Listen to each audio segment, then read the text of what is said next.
Shalom teman-teman millennials. Terima kasih buat teman-teman buat atensinya. Meskipun hari libur, tapi kita mau ketemu di udara nih, via IG, untuk kita saling-saling menguatkan, saling membangun satu sama lain di masa-masa sukar seperti sekarang ini. Apapun masalah kita, percaya bahwa Tuhan punya jawabannya. Tuhan punya jalan keluarnya yang terbaik buat setiap kita. Live Johan Kristianto. Saya beri nama Minggu Pemenang karena narasumber acara kita ini semuanya adalah pemenang-pemenang kehidupan dalam masing-masing perjuangannya, seperti Anda juga dan saya hari ini. Acara malam hari ini khusus bagi mereka yang pemenang dan juga lagi berjuang untuk menang, ya. Ini acara untuk kita semua, bagi kaum millennials khususnya. Baik, saya akan membuka aja dengan pengantar dulu. Renungan singkat firman Tuhan. Manfi, teman saya nih, adik saya nih, orang Bangka ini ya. Shalom Manfi. Memang lebih aman teman-teman dan nyaman bagi seekor Raja Wali itu tinggal di sangkar besar di kebun binatang. Makan terjamin dan banyak hal semua terjamin. Tetapi burung Raja Wali itu kan diciptakan bukan untuk tinggal dalam sangkar sampai mati di kebun binatang. Destininya, hidupnya dia itu, Raja Wali itu adalah tinggal di ketinggian, terbang di angkasa luas beratus-ratus kilometer dengan kepak sayapnya yang lebar dan kuat itu. Juga begitulah hidup kita teman-teman, kita diciptakan untuk menjadi pemenang-pemenang kehidupan dan mencapai destiny, tujuan yang Tuhan inginkan untuk kita raih. Oke? Jangan menyerah ya, apapun perjuangan kita. Don't ever give up. Pokoknya stay tune terus, jangan kemana-mana sampai jam 8.30. Kita akan kongko-kongko, ngobrol-ngobrol. Topik kita kali ini adalah Conquering Breast Cancer, ya. Menaklukkan momok wanita umumnya, yaitu kanker payudara atau breast cancer. Fakta dan data medis dunia menunjukkan ternyata pengidap breast cancer itu mulai dari usia 30 tahun. Wah, saya kira dulu hanya orang-orang tua ya. Usia 30 tahun sudah mulai bisa ada yang mengidap ya breast cancer ini ya. Ini ada beberapa DM yang saya bacakan yang masuk ke IG saya. Ini ibu muda inisialnya Y, Taiwan ini ya. Dari Taiwan menceritakan bahwa 3 tahun yang lalu, Kocohan, di usia 40 tahun, saya harus menjalani operasi breast cancer di hari Natal. Waduh, hadiah Natalnya kok operasi ya. Tanggal 26 Desember. Sedih sih rasanya mula-mula, kok pas Natal kasih hadiah operasi malah seperti itu. Salam juga Pak Heru. Ya. Juga ada yang kedua ini ibu juga nih, ibu muda juga, inisialnya B, Jakarta ini ya, menginformasikan juga menjalani operasi breast cancer di usia 40 tahun. Waduh, kok masih muda, usia-usia milenials kita ya. Tapi kita tidak perlu terus menangisi berlarut-larut. Habis katanya life begins at 40. Ya enggak? Ya. Hidup ini harus jalan terus. Meskipun ada rintangan, tantangan sebagai generasi millennials, petarung yang tangguh dalam hidup ini, kita akan melewati badai kita dengan baik dan jangan pernah menyerah pokoknya. Selengkapnya kita akan bahas bersama narasumber kita malam ini, seorang breast cancer survivor juga, yang baru saja lulus dari Breast Cancer Academy, yaitu. Dan nanti di akhir acara kita akan mendengarkan suara merdu dari Cik Fang Fang sekeluarga, suaminya, Cik Fang Fang juga kedua putri mereka. Sebelum saya mewawancarai narasumber kita, saya akan membacakan 2 ayat saja firman Tuhan dari kitab Ulangan 32 ayat 11 dan 12. Ulangan 32 ayat 11 dan 12. Laksana Raja Wali menggoyang bangkitkan isi sarangnya melayang-layang di atas anak-anaknya. mengembangkan sayapnya, menampung seekor, dan mendukungnya di atas kepaknya. Demikianlah Tuhan sendiri, God Himself, ya, menuntun dia, dan tidak ada Allah lain menyertai dia. Wow, Tuhan tidak pernah ngutus malaikatnya untuk melatih kita, menemani kita berjuang sendirian, tetapi Tuhan Bapa kita sendiri akan menemani kita. Luar biasa baiknya ya Indonesia, kita punya Bapa yang luar biasa. Kebanyakan cara Tuhan mendewasakan kita itu seperti mengusik rasa aman dan nyaman kita, seolah-olah tiba-tiba kejadiannya. Tetapi percayalah, itu bukan Tuhan sedang menghukum kita, teman-teman. Melainkan Tuhan sedang menumbuhkan atau mendewasakan karakter, iman, dan pengenalan kita akan Dia melalui peristiwa yang terjadi. Seperti anak kecil yang tiba-tiba tetapi hal itu tidak berlangsung lama, bukan? Bagi teman-teman milenials yang kangen dengan saya, jangan khawatir. Selama masa-masa pandemik ini, COVID-19, saya setiap hari akan menyapa Anda di program online berikut ini. Nah, ya. Yang pertama itu program Rekat namanya, renungan singkat berupa penyampaian firman Tuhan yang singkat, padat, jelas, dan bisa langsung diterapkan dalam berbagai permasalahan hidup kita sehari-hari, teman-teman. Kunjungi YouTube channel Johan Kristianto. Ya. Juga yang kedua, kita ada program live streaming Doa Malam Bless Indonesia, Mesbah Keluarga Pastor Johan Kristianto, setiap Selasa dan Kamis malam jam 8 until 8:30 PM ya, di IG Story Galilee Blessing Church. Wah, teman-teman milenial nongol semua nih. Catherine juga nih, ya. Juga hari Minggunya kita ada ibadah raya online gereja kami Galilee yang bisa Anda ikuti untuk segala kalangan, segala macam nama gereja di YouTube channel Johan Kristianto setiap minggu mulai pukul 10. Pembicara selalu sama, yaitu saya sendiri ya, pastor kita Johan Kristianto. Tadi pagi saya sampaikan topik metamorfosis, artinya perubahan dari dalam keluar. Perubahan pola pikir kita yang menggerakkan perilaku kita sehari-hari. Ya, bagi yang belum sempat nonton, ngikuti masih bisa ya. Tinggal klik aja di YouTube channel Johan Kristianto.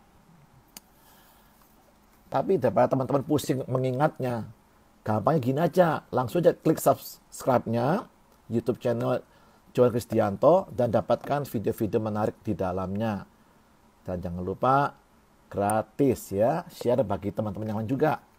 Sesama milenials kita saling berbagi, saling menguatkan. Anda tinggal klik subscribe, maka Anda tiap hari akan diberikan notifikasinya ya. Terakhir acara kita ya program hari ini. Bisa berlangsung ini kali yang edisi yang ketiga, yaitu Minggu Pemenang, Champion Day. Doain ya bisa setiap minggu tayang program ini. Dan yang bagi yang belum follow, tolong dong follow dulu ya. Follow IG Johan Kristianto. Dan ini penting. Ya, bagi teman-teman yang ingin bersaksi atau punya kisah menarik perjuangan seorang millennials dalam bisnisnya, dalam perintis usahanya, dalam mengatasi masalah keluarganya, hubungan keluarga, orang tua, suami istri, atau masalah sakit, penyakit, kebiasaan buruk atau apapun juga ya yang kita hadapi sehari-hari, hubungi saya. Nah, untuk yang minggu depan sudah ada nih. Minggu depan sama 2 minggu lagi sudah ada yang mengisi slotnya ini. Untuk minggu depan tanggal 31 Mei 2020, tamu kita di program Minggu Pemenang adalah seorang millennials yang di usia 25 tahun lolos dari vonis hukuman mati. Waduh, ngeri sekali ini ya. Berarti ini luar biasa sadisnya mungkin kesalahannya sampai hampir divonis hukuman mati. Masih muda, 25 tahun. Ingin tahu kisah lebih lanjutnya? Ikuti Minggu Pemenang edisi minggu depan tanggal 31 Mei 2020 pukul 19.30 atau 7.30 PM malam hari ya. Baiklah, kita akan memulai wawancara kita dengan narasumber Minggu Pemenang edisi 24 Mei 2020. Narasumber kita hari ini adalah seorang pemenang, champion, menaklukkan momok bagi kaum wanita, yaitu kanker payudara atau breast cancer, yang baru beberapa bulan lulus dari Cancer Academy. Seorang pengusaha milenials usia 40-an tahun, istri dan ibu dari 2 orang putri. Terus pakai HP-mu ae. Sudah saya konekkan, ada suara, nggak ada gambarnya nih, gimana nih? Iya Pak, nggak ada gambarnya nih. Gimana ya? Atau ulang lagi, Pak. Ini lagi connecting. Teman-teman tunggu ya, teman-teman tunggu ya. Seru Pak, seru deh. Kita coba lagi connect lagi dengan Cik Fang Fang.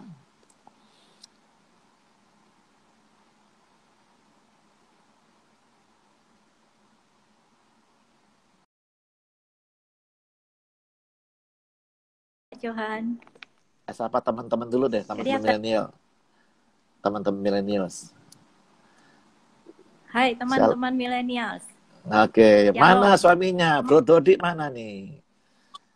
Teman baik saya ini. Oke. Oke, gimana hari ini Ci Fang Fang? Sehat? Sehat Pak. Sehat, semangat ya untuk berbagi ya. Terang Pak. Tahu kapan lulusnya tuh ya? Lulusnya baru tanggal Valentine kemarin, 14 Februari. Waduh, hadiah Valentine ya. Iya. Hadiah kasihnya Tuhan untuk Ci Fang Fang ya. Luar biasa. Teman-teman, iya. Ci Fang Fang ini baru lulus loh dari Cancer Academy. Selamat dulu. Oke, Ci Fang Fang, kita akan mulai aja langsung. Teman-teman sudah pada menunggu. Mereka pengen ada yang bareng sama suami juga. Mungkin bisa saya kasih waktu dulu Ci Fang Fang untuk bercerita dulu supaya lebih leluasa gimana mulai terasanya cancer tersebut, supaya teman-teman yang juga bisa mendeteksi dini gitu ya. Dan apakah ada perubahan emosi dan gimana reaksinya awal-awal dan berapa lama prosesnya berlangsung gitu ya. Bisa sampaikan? Ya, pada awalnya saya memang terasa ada sakit di dada. Gitu. Berlangsung. Seperti apa sakitnya? Seperti apa? Sakitnya seperti cenut-cenut begitu. Oh, bisul gitu ya? Cenut-cenut, jadi nyut-nyut begitu. Oke. Nggak ada curiga sih, karena selama ini kan saya pola makannya juga nggak suka yang terlalu yang berdaging-daging begitu. Terus saya banyak makan sayur juga, jadi nggak nyangka juga gitu. Jadi waktu sakit nyut-nyut itu saya pernah pemeriksaan diri sendiri itu memang nggak ada Pak Johan. Jadi selama hampir belum kelihatan ya? Nggak kelihatan apa-apa sampai pada suatu hari saya mandi, terus kok waktu itu sakit juga. Kan itu sakit itu nggak setiap hari, sakit hilang gitu. Oh, hari gitu itu suatu hari itu pada waktu itu sakit. Terus aku pegang kok ada satu benjolan tuh kecil sekali, sebesar gigitan nyamuk, jadi kecil. Warna merah gitu? Enggak, dan itu nggak berwarna? Enggak berwarna, jadi itu pun kalau enggak diraba dengan dicari setengah mati gitu, enggak bisa tahu. Jadi teman-teman tuh penting tuh ya. Ya, terus? Jadi waktu ini posisi kan di Malang itu nggak ada mamografi, jadi waktu itu saya hanya ke USG. Di USG pun dokter itu udah periksa pertama tuh dia nyatakan nggak ada apa-apanya. Itu padahal dokter. Terus aku udah bilang bisa mendeteksi. Coba lagi dokter, coba lagi yang sebelah sini, saya tunjukkan dengan lokasi yang kira-kiranya tepat. Baru oh iya, dokter itu bilang langsung lemes dah. Aku tanya sama dokternya, pasti nih dok, pasti, dan tipenya BRCA itu jadi tipenya tuh yang ganas. Waduh. Waktu itu udah bingung juga, nangis pasti kan, soalnya kan nggak nyangka. Terus pertama kali aku telepon adik saya tuh yang Heru itu. Aku bilang, terus hasilnya aku fotokan karena dia kan juga banyak berhubungan dengan dokter. Terus dia cari informasi, Setelah itu ternyata foto ya? Setelah itu foto. USG karena di Oh, Malang nggak. USG. Jadi waktu itu terus akhirnya kita putuskan udah langsung cek aja ke Singapura karena berdasarkan informasi teman-teman saya itu chance yang paling bagus itu selama ini untuk kasus yang sama seperti saya itu di Singapura. Jadi saya langsung ke sana ceknya. Ya di sana udah diperiksa dengan seksama dan akhirnya diputuskan harus operasi. Jadi benjolan apapun itu kan harus diambil.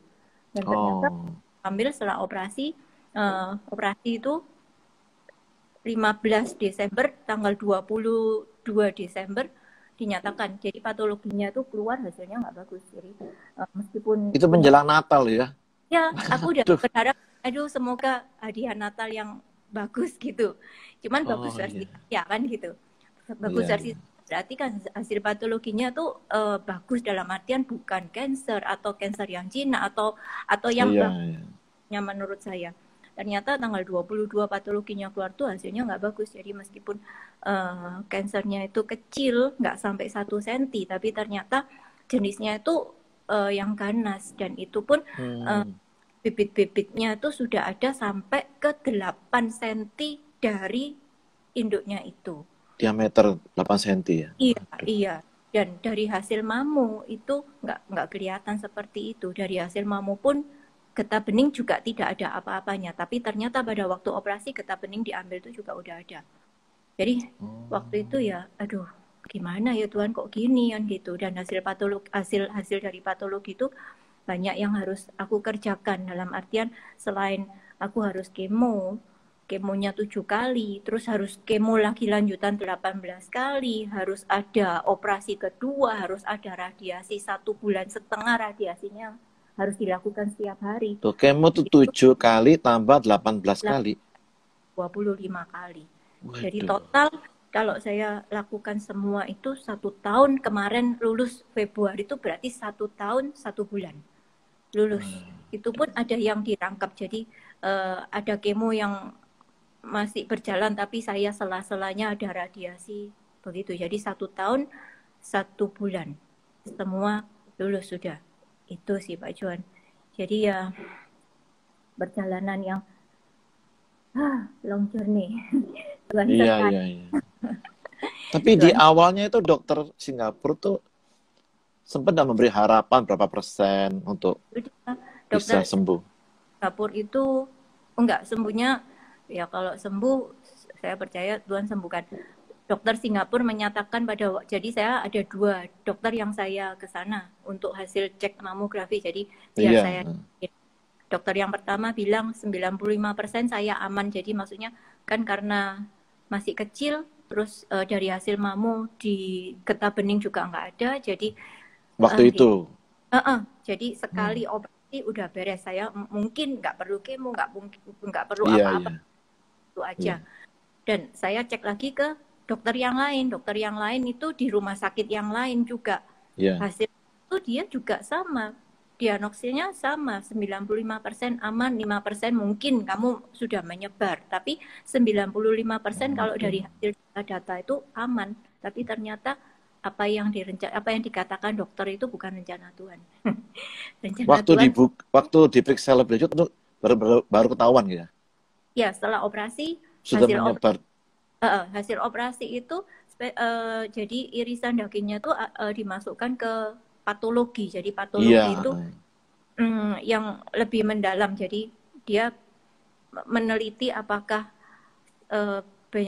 apakah daging cancer itu jenisnya apa, sudah menjalar atau belum, itu bisa dites dari patologi. Tapi hasilnya memang nggak bisa langsung keluar. Jadi harus tunggu sekitar 10 hari atau 14 hari gitu. 14 hari. Begitu. Luar biasa. Tapi saya kok lihat di Instagramnya kok berani ya. Kayak menguatkan diri sendiri gitu mungkin ya. Tidak ada sedikit pun menyalahkan Tuhan, tidak ada sedikit pun apa ya, bersungut-sungut, tapi justru mengeluarkan energi positif ya ke orang yang membacanya itu. Saya sendiri membaca, wih, luar biasa ya dia Fang ini ya. Ya karena ya pertama sih nggak aku pungkirin pasti down lah. Siapa yang nggak down waktu dikasih vonis kamu kena cancer? Ayo, siapa yang nggak down? Jadi ya pertama down. Bayangan awal gimana? Bayangan awalnya waktu divonis gitu, berpikir nggak bakal ini tinggal berapa ya umurku? Karena, tapi sebelumnya pernah mendengar informasi mengenai kanker ini? Kalau breast cancer pernah tahu nggak? Papa saya kena cancer soalnya Pak Johan. Jadi waktu saya divonis cancer itu udah, Tuhan, kok aku pernah minta ke Tuhan waktu papa saya sakit, Tuhan kalau boleh, jangan sampai kena cancer. Karena papa saya tuh setengah mati, jadi trauma ya. Iya, kena cancer tuh sakit semua badannya, terus habis berapa uang pun nggak sembuh akhirnya. Diobatkan sampai ke Cina pun nggak sembuh. Jadi bayangan papa itu muncul lagi waktu itu ya? Iya, udah berarti aduh aku nih tinggal berapa umurku, terus gimana kalau aku mati, anakku gimana, suamiku gimana, mamaku gimana, adik-adikku tuh menerimanya gimana. Ya bingung. Jadi apa ya, intimidasi iblis itu waduh kuat sekali udah pokoknya itu kuat. Siapa orang pertama yang Cik Fafang sampaikan, beritahu? Yang pasti kan suami kan yang nganterin dari awal. Terus hari itu juga yang waktu di Malang dari hasil USG itu aku telepon yang pertama ke adikku, nggak berani telepon ke mamaku karena mamaku kan orangnya kan sangat khawatir begitu. Jadi aku telepon adikku untuk beritahu yang pertama Heru itu, karena dia tahu mungkin kan channel-channel dokter dia kan banyak kenal, jadi aku minta tolong dia untuk apakah benar ini hasilnya begini nih, apakah benar kalau itu hasilnya tuh cancer. Terus yang kedua yang aku kasih tahu Salim itu. Jadi nggak berani kasih tahu mama dulu karena takutnya mama shock kan gitu kan, karena kan ini juga kita juga nggak tahu harus. Iya ya. Terus gimana cara menyampaikan ke mama gitu ya?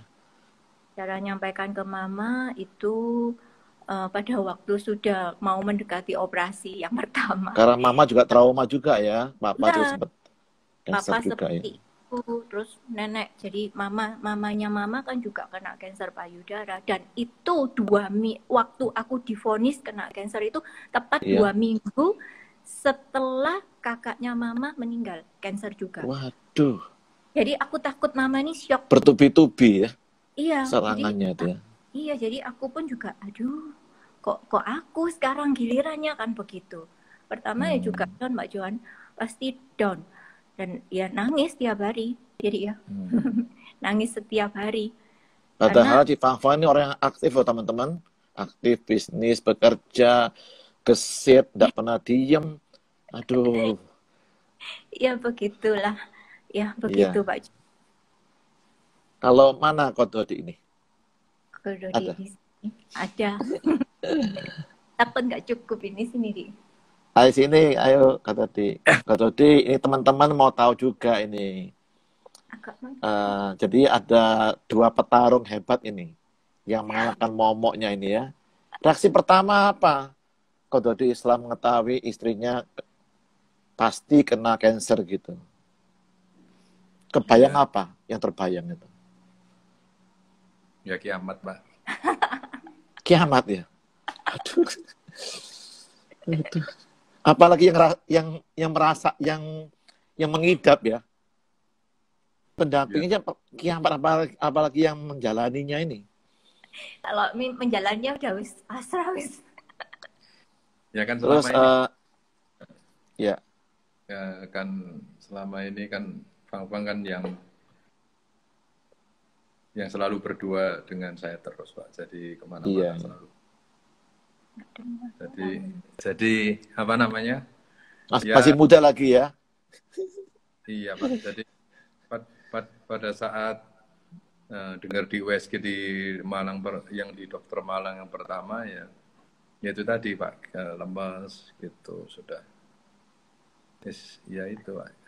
Padahal belum mamografi dia, belum ya? Belum Pak, masih USG. Kalau di Terus, Kempot yang ambiar itu loh Pak. aduh. Benar Pak, sungguhan Pak. Itu saya. Terus siapa yang menyampaikan kepada anak-anak mengenai mamanya ini? Mama atau papanya nih yang menyampaikan? Kesia tahu sih langsung, jadi dari waktu aku pulang USG, terus aku kasih tahu Kesia, hasilnya nggak bagus. Kesia anak pertamanya Pak Dodi, umurnya berapa tadi sekarang? Berapa sih umurmu sih?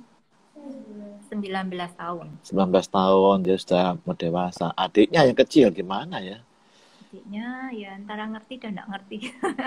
Ngerti kalau mamanya sakit, cuman kan nggak tahu itu persisnya yang gimana gitu. Setelah Bro Dodi ini tahu istrinya pasti kena cancer, kan mesti wirawiri ke Singapura, gimana kerjaannya, gimana bisnisnya, siapa yang menemani, kira-kira apa yang Bro Dodi putuskan waktu itu dengan cepat? Pada saat awal saya antar Pak, maksud saya kan saya ada punya bisnis sendiri itu. Iya. Pada saat awal 3 bulan, 5 bulan sampai bulan 5 saya tetap ada kerja. Tapi akhirnya bulan 6 saya putuskan untuk pekerjaan saya stop Pak. Karena supaya Tapi bisa. tahu ya ini bakal panjang ya?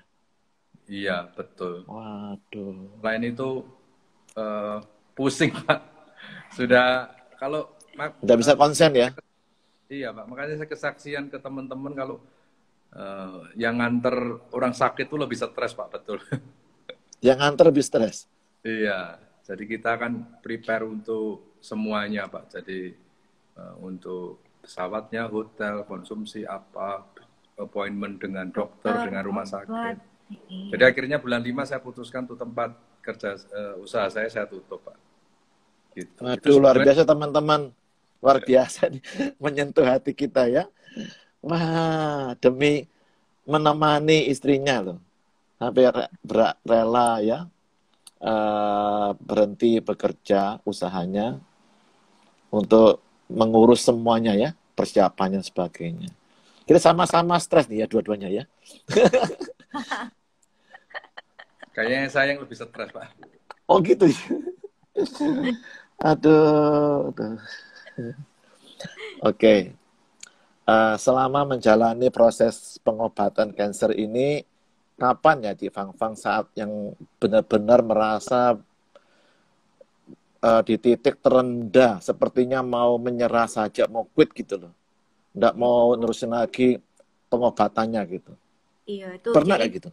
Pernah dan udah pernah mau minta Tuhan, sudah Tuhan hari ini aja, karena itu kapan? Bulan keberapa itu?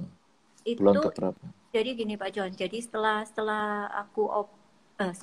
aku operasi terus dan harus menjalani kemo, itu setelah operasi ke menjalani kemo pertama itu sekitar terpaut 3 mingguan. Jadi selama 3 minggu hampir 1 bulan itu down, dalam artian aduh aku ya gimana ya nanti kalau aku di kemo tuh kuat atau enggak ya. Yang paling aku takutkan sih pertama kali yang paling nggak siap tuh karena aku gundul. Karena gundul bayangan medeni, maksudnya jadi jelek kan gitu. Menakutkan gitu. Ya menakutkan. Terus apalagi kan aku selalu berambut panjang dan rambutnya yang begitu-begitu kayak rambutnya Jesuin begitu, digulung-gulung begitu. Terus yang kedua aku yang takutkan, aku dulu kan kurus Pak Johan. Terus sakit-sakit lagi, gampang sakit bukan sakit-sakitan. Jadi gitu ya.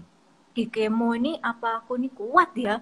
Apa aku kuat ya? Ntar kalau aku mati gimana ya? Terus aku lihat dari orang-orang, maksudnya aku browsing, makanya kadang Google nggak terlalu ini sih kadang. Banyak yang tersiksa, maksudnya wah efeknya tuh begitu menyeramkan. Terus yang ketiga yang aku pikirkan, berapa banyak biaya yang aku harus keluarkan ya, karena iya betul.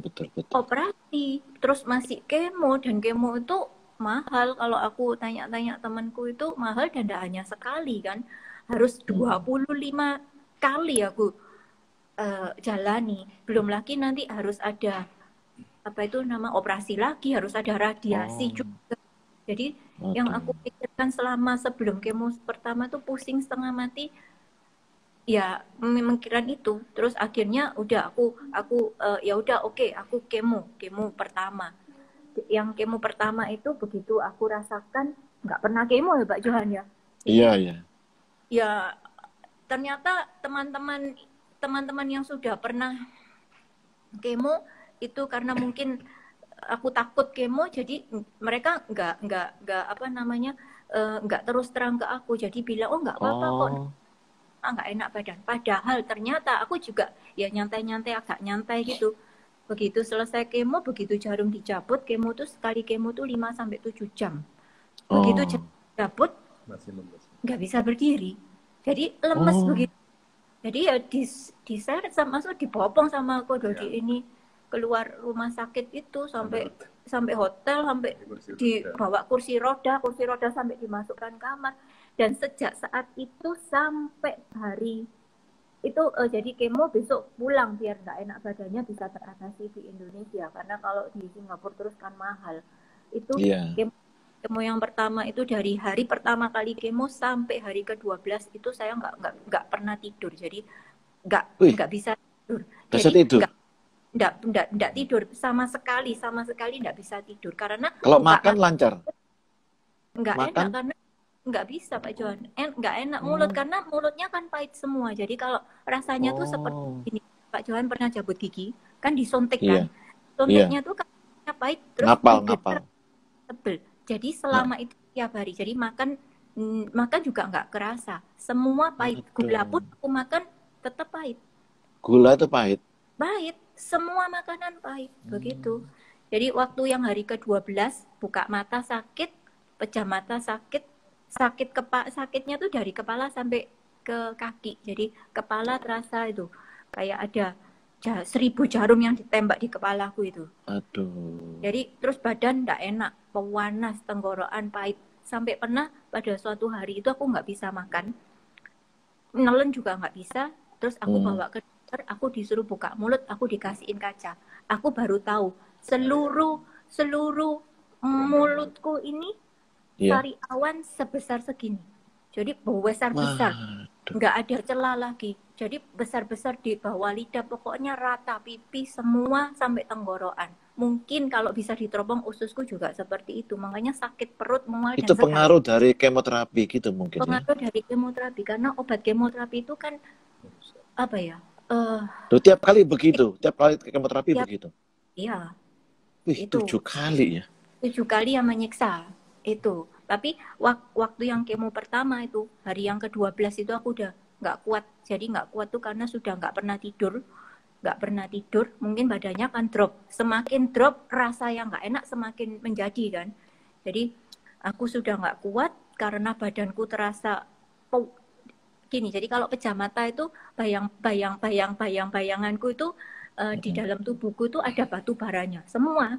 Jadi kalau aku Oh, pecah mata, kayak terbakar gitu. iya kayak Rasa terbakar. terbakar. Aduh Tuhan, ini neraka ini, kayak mungkin di neraka kayak gini. Aku udah sudah Tuhan. Lama loh, 7 kali 3 minggu tuh. 7 ya per 3 minggu yang menyakitkan. Ki Fafang, ini ada yang nanya nih teman-teman kita nih. Apa yang dilakukan untuk mengurangi efek samping dari kemoterapi yang dilakukan? Cara gimana cara mengurangi kalau mengurangi efek sampingnya? Maksudnya dari luar ya, maksudnya ya kita bisa minum jus bit apel sama carrot itu tiap hari, itu yang paling menolong buat saya waktu itu, dan berjemur di matahari pagi itu menolong juga. Karena mengurangi sakitnya itu ya. Iya, karena badan saya tuh linu semua, dari kepala sampai tulang kaki itu nggak bisa jalan tuh linu, dari atas sampai bawah rata sudah pokoknya. Gimana mau tidur ya, susah tidur ya berarti ya. Nggak bisa tidur itu kalau kena bantal, kepala tuh kayak dihantem sama batu. Jadi kepala ini nggak boleh apa, nggak bisa tuh dipegang.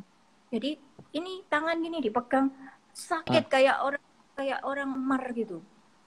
Itu sampai pada hari yang ke-12 waktu kemo pertama aku berdoa sama Tuhan, sudah aku udah siap, udah wis Tuhan, aku mau kamu ambil hari ini karena udah aku nggak kuat, karena sakit sekali, sudah aku nggak pernah tidur, nggak bisa apa-apa, ya apa bedanya aku sekarang kayak neraka begini, ya udah aku sekarang Makan aja nggak bisa, tidur nggak bisa, lemes semuanya, nggak sakit enak. seluruh tubuhnya.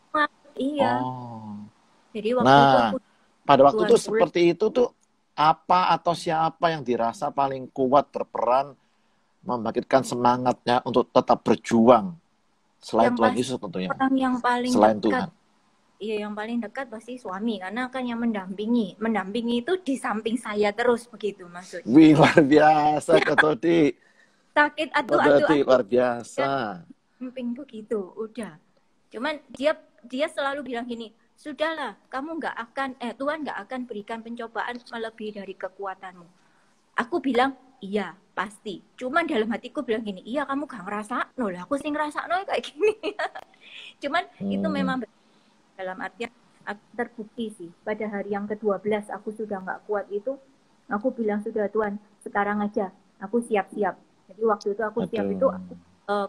aku BAB, maksudnya udah wis aku tak BAB, aku siap wis sewaktu-waktu kalau aku kesakitan nggak sadar ya sudah kan gitu.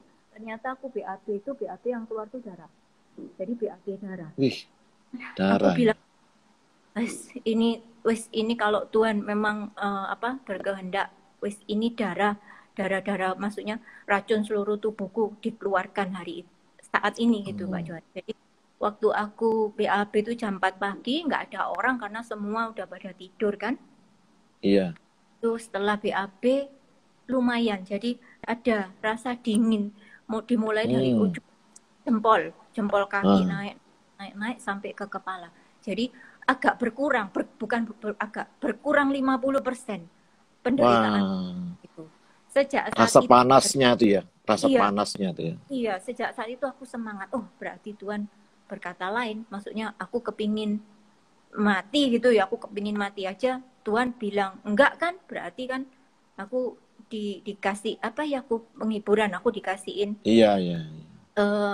kekuatan lah, aku bilang kekuatan sama Tuhan untuk bisa Kasih bukti pertama, ya, pertolongan Tuhan.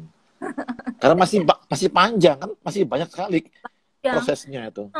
Sampai aku pernah bilang sama Ko Dodi gini, sehari sebelum itu sudah aku putuskan aku kemo lagi karena rasanya nggak bisa aku utarakan sekali. Cuman karena Tuhan kasih kekuatan waktu pagi itu, ya udahlah, aku berubah pikiran. Tuhan, aku jalanin, tapi Tuhan harus sertai, pasti Tuhan sertai aku. Itu beri kekuatan. Jadi apa ya, penyemangat, bukti pertama lah, aku bilang bukti pertama. Iya, bukti pertama itu.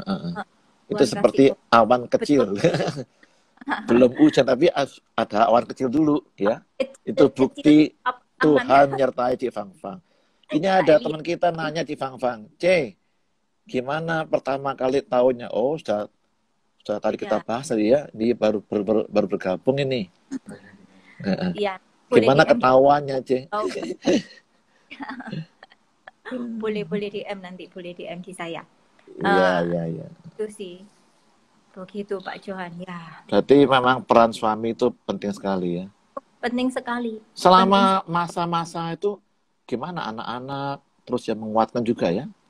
Anak-anak ya sangat menguatkan karena Kesia kan udah gede ya dan dia tahu gitu ya maksudnya. Jadi ya dia sangat-sangat apa ya, sangat care lah aku bilang, sangat mengerti jadi kondisi. Satu keluarga sama-sama bertarung gitu ya? Iya, sama-sama berjuang ya? Iya Pak Johan, Catherine yang kecil. Iya. Itu selama aku kemo pasti dia malam itu pasti gini, ayo mah berdoa. Anak kecil loh itu. Iya. Itu. Dan dia yang doain. Doanya singkat, sederhana, doa anak kecil. Tapi aku yakin dan pasti Tuhan pasti jawab doa anak kecil. Tuhan, Catherine selalu doakan sebelum tidur.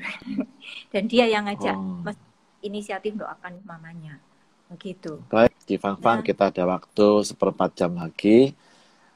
Di Roma 8:28 kan bilang, kita tahu sekarang setelah melewati masa ini semuanya, bahwa Allah turut bekerja dalam segala sesuatu untuk mendatangkan kebaikan bagi mereka yang mengasihi Dia.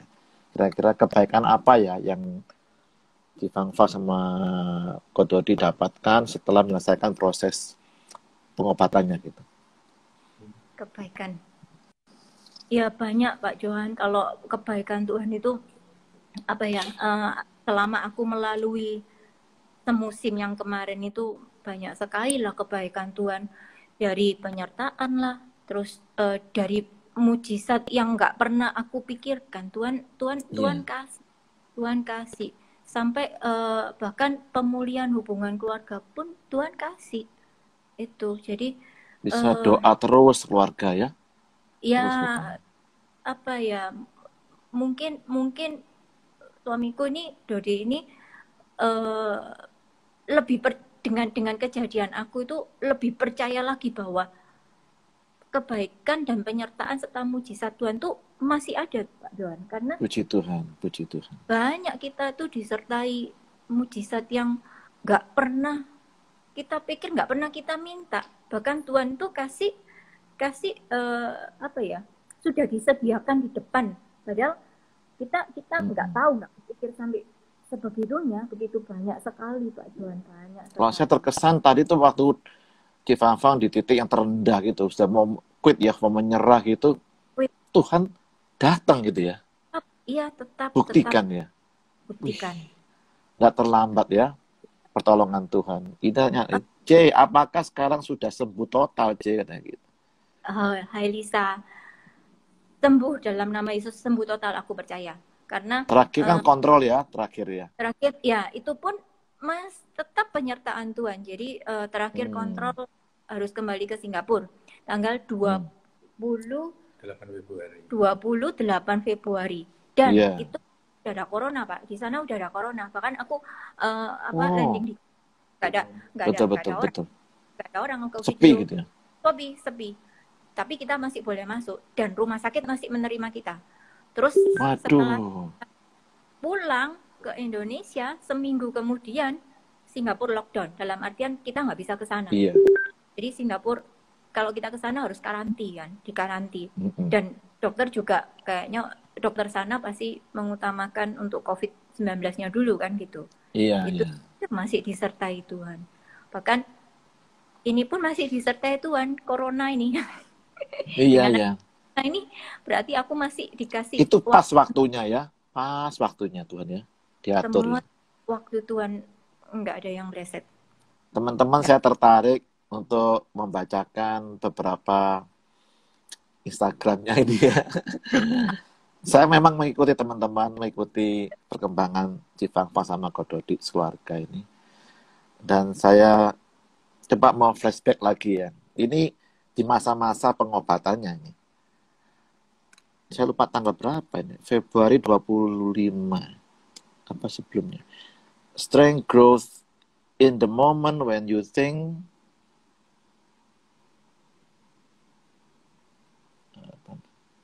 Bukan. Iya. When you think you cannot go on but you keep going in.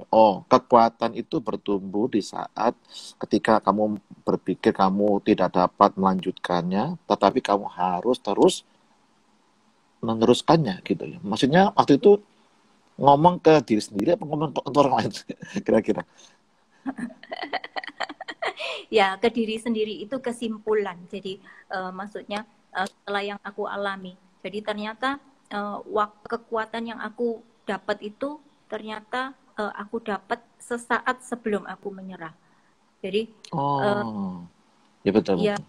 Jadi ya memang begitu. Kalau kita nggak menjalani, nggak mencoba bahwa kita bisa atau enggak, kita nggak akan tahu kekuatan kita sampai mana bersama-sama Tuhan itu sih nggak bisa. Memang dilema ya. Kita mau pas tidak mampu, tapi kita harus tetap menjalaninya.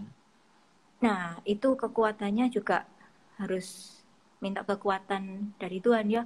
Nggak bisa kalau, nggak mungkin lah aku bilang kalau kita sendiri atau aku sendiri waktu itu jalanin tanpa minta kekuatan Tuhan, ya udah aku menyerah gitu waktu itu. Nggak mampu, soalnya aduh apa ya. Kemoterapi itu berat bagi aku, berat memang. Teman-teman, saya ini baca ya hampir semuanya IG-nya Cifang ini nggak ada sedikit pun mengeluh. Malah saya yang baca, malah saya dikuatkan oleh Cifang. Contoh ini, cancer didn't bring me to my knees. It brought me to my feet. Wih, kanker tidak membawa saya ke lutut saya, tetapi membawa saya ke kaki saya. Ini Jawanya ini delosor ya. Maksudnya Begitu begini ya. tuh, Tuhan. Aku jalanin waktu yang setelah aku menyerah, ternyata Tuhan kasih kekuatan, aku sudah bertekad dengan diriku sendiri, oke, aku jalanin. Aku nggak akan mati karena kanker ini. Jadi aku akan buktikan kepada orang lain bahwa kita bisa. Kalau kita mau ya, maksudnya ya, kita berkomitmen, kita bisa mengalahkan cancer.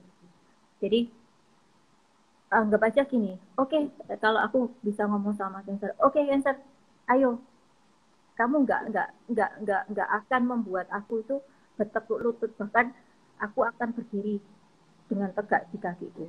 Itu sih. Jadi aku akan membuktikan bahwa cancer itu nggak membuat orang meninggal kalau. Ya betul. Daud sendirian, dia bilang, lalu Daud memperkuat iman kepercayaannya dia sendiri. Jadi Fang ini nulis terus ini luar biasa nih. Sometimes it's hard for me to understand what you really want to happen, but I trust you. I know you will give me what's the best. Apapun percaya ya. Kau pasti beri yang terbaik gitu. Percaya. Meskipun sakit ya. Percaya sudah. Meskipun udah susah untuk mengerti ya apa yang sedang Tuhan. Tahu Tuhan ini apa, pokok aku percaya. Gitu, aku Masih percaya. Itu yang terbaik ya. Pasti yang terbaik, apapun itu hasilnya, percaya sudah. Oh, teman-teman, apapun yang kita alami, kita boleh niru Cik Fang ini, ya, memperkuat iman kita sendiri. Makanya dikurangi ngomong-ngomong yang negatifnya. Kita harus lawan begitu ya, Cik Fang ya.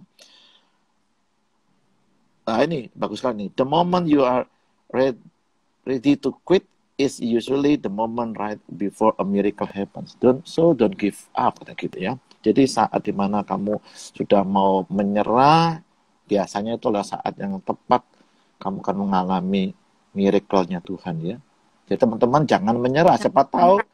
Iya, jangan menyerah. Sejam kemudian sembuh loh, siapa tahu. Jadi bisa langsung sembuh ya. Ya. Waktu BAB luar biasa ya.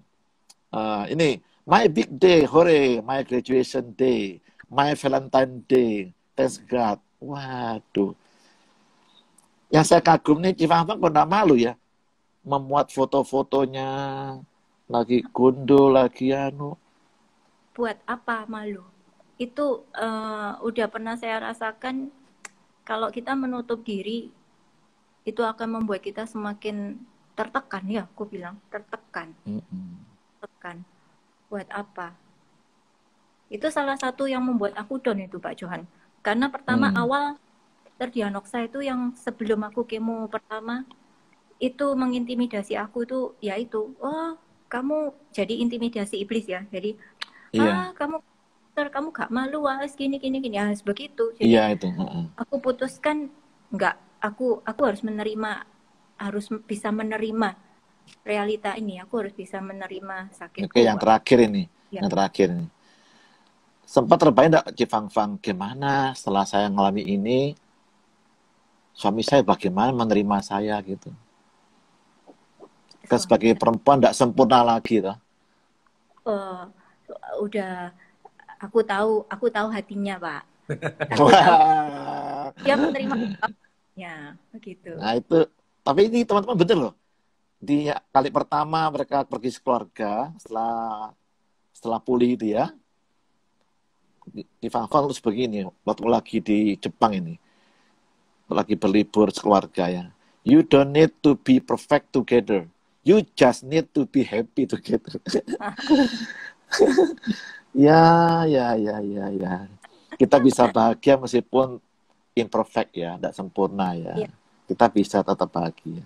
Bahagia itu pilihan. Iya, saya setuju sekali. Oke, di akhir acara kita habis ini, lagu apa yang paling kuat muncul di benaknya Cik Fang selama menjalani proses yang begitu panjang, melelahkan dan lama sekali itu? Lagu apa ya? Banyak ya aku ya. Banyak termasuk itu lagu-lagu Pak Johan itu juga. Waduh, puji Tuhan. Ayo saya Wah, nantang nih. Saya nantang Cik Fang Fang, Kototi sama anak-anak, ayo nyanyi. wah. Bersyukur sama Tuhan ya. Bersyukur sama Tuhan, berkebaikannya Tuhan. Habis itu saya doa. Ya, Ya. waktu kita tinggal 3 menit lagi. Oke, silakan.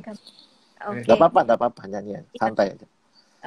Biar Kesia yang mendahului nyanyinya salah satu lagu yang memberkati aku itu lagunya Waktu Tuhan. Waktu Tuhan, oke, ya bagus. Ayo Kesia, kamu dulu ya.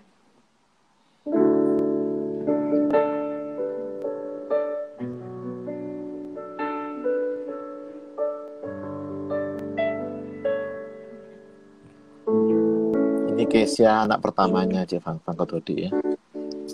Sesuatu terjadi, ku percaya semua untuk kebaikan. Bila nanti telah tiba waktu, ku percaya kuasa-Mu memulihkan hidup. Waktu Tuhan pasti yang terbaik, walau kadang tak mudah dimengerti. Lewati cobaan, ku tetap percaya waktu Tuhan pasti yang terbaik. Puji Tuhan.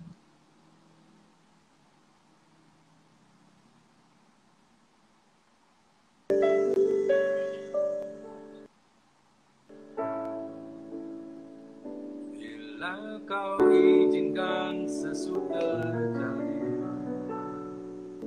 ku percaya semua untuk kebaikanku. Bila nanti telah tiba waktu, ku percaya kuasa